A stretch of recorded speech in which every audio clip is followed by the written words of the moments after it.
Hey, salut l'Asperge, j'espère que vous allez bien. Aujourd'hui je suis avec Léna. Salut Léna. Salut. Pour un concept un peu plus chill que d'habitude, on est sur un d'accord ou pas d'accord autour de l'hypnose. Sans plus attendre, c'est parti. Les personnes naïves sont plus réceptives à l'hypnose. Absolument pas d'accord. Comme je vous l'ai déjà dit sur la chaîne, l'hypnose c'est un état naturel. Tout le monde peut le vivre, que vous soyez crédule ou pas. Numéro 2. Faut-il prévenir les spectateurs des risques d'abréaction avant un spectacle d'hypnose? Non. Je pense que c'est pas forcément utile. On va rester sur les préventions classiques. Hein. Si vous êtes diminué physiquement, si vous sortez d'une opération, si vous êtes enceinte. Bah, c'est mieux de ne pas les faire monter sur scène. Oui, tout à fait. Ça, c'est ça, éviter les accidents, mais c'est pas la peine de leur faire peur en leur disant qu'ils pourraient mal réagir à l'hypnose. On va pas les faire paniquer pour rien. Numéro 3. Dans la rue, la sécurité et le bien-être des volontaires devraient être la priorité de l'hypnotiseur. Oui. Je pense qu'on est complètement d'accord là-dessus. Dans la rue, on n'est pas en spectacle, on n'est pas là pour faire le show. Vraiment, on met tout sur l'expérience pour le volontaire, donc qu'il puisse passer un bon moment et surtout... Surtout pour les personnes qui découvrent. C'est ça, surtout bien s'amuser et de ne pas en ressortir avec un mauvais souvenir, de ne pas avoir eu l'impression d'être la bête de foire.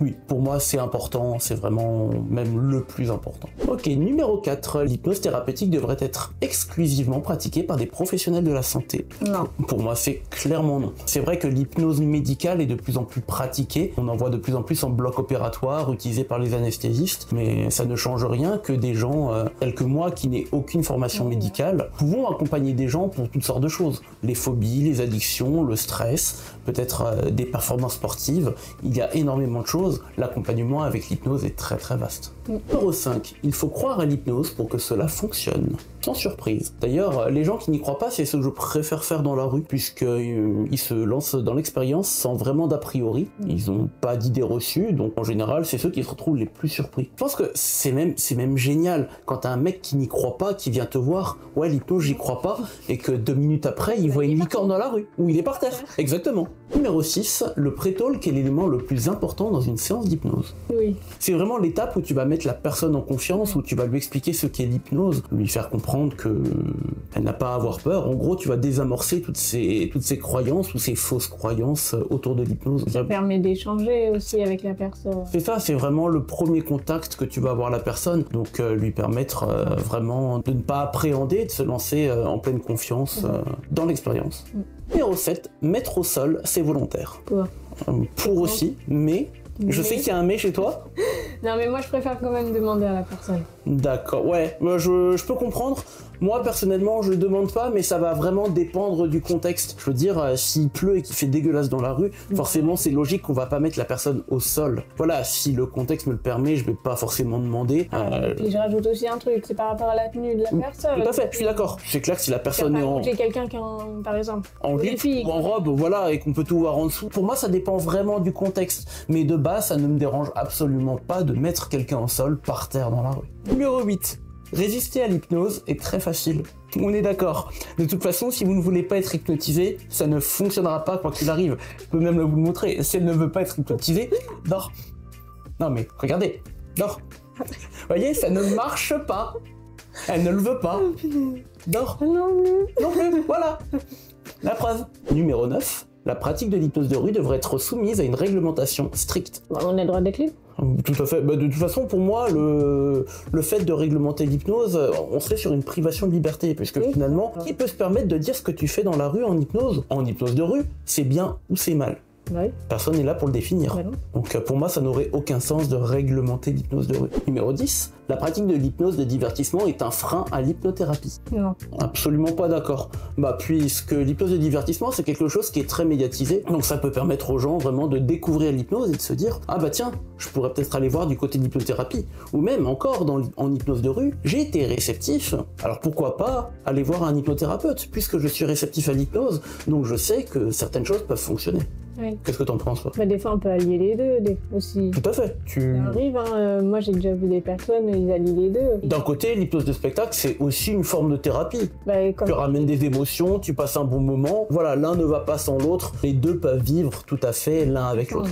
Numéro 11. L'hypnose en visioconférence est quelque chose de très dangereux. Donc, pas d'accord. Du moment qu'on va mettre toutes les sécurités nécessaires, il n'y a aucune raison de s'inquiéter. On va utiliser des fusibles. C'est des sécurités que l'inconscient va prendre en compte, qui va nous cadrer la séance. Par exemple, dans la rue, je peux dire, tu resteras droit ton équilibre, impossible pour toi de tomber.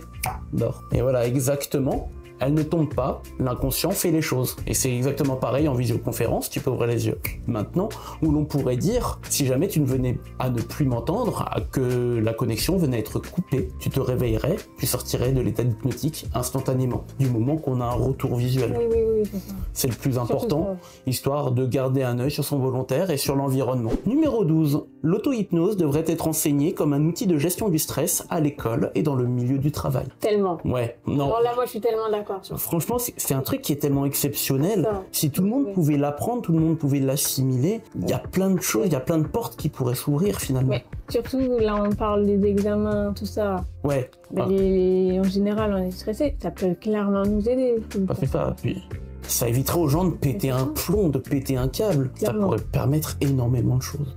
Numéro 13, l'hypnose est un phénomène de mode. On en entend quand même pas mal parler en ce moment. Surtout avec les réseaux sociaux, surtout avec les médias. C'est quelque chose qui est de plus en plus facilement relayé, qui va fasciner les gens plus facilement. Donc les gens vont s'y intéresser beaucoup plus. Ouais, comme moi, là, en ce moment, je vois beaucoup d'annonces sur des spectacles d'hypnose. Hein. Tout à fait. Et puis, avec ce que tu peux voir sur TikTok, les gens qui vont faire de l'hypnose, les gens réagissent beaucoup à ça. Donc les gens vont s'y intéresser beaucoup plus facilement. Numéro 14, l'apprentissage de l'hypnose est quelque chose de difficile. Alors moi j'ai envie de dire que par rapport à l'hypnose, c'est quelque chose de facile à apprendre mais difficile à maîtriser. Oui, c'est ce que j'allais dire plutôt. Puis la pratique aussi qui va venir après. C'est ça. La théorie c'est pas fait simple à comprendre, mais c'est le mettre en pratique, faut vouloir y aller quoi. C'est ça. Bah par exemple, pour moi quand je me suis lancé dans l'hypnose, il m'a fallu 4 jours avant de me lancer dans la rue et d'hypnotiser ma première personne. Alors, ok, j'ai réussi à l'hypnotiser, mais est-ce que ça voudrait dire que j'ai complètement maîtrisé ce qu'est l'hypnose? Absolument pas. Donc il m'a fallu encore des années derrière pour pouvoir me perfectionner, pour pouvoir me lancer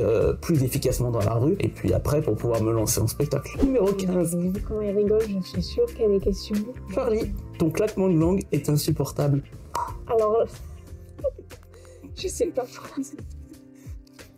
Je sais pas quoi. Je sais pas quoi. Ouais. Moi, Ouais, j'ai envie de dire ça. Voilà.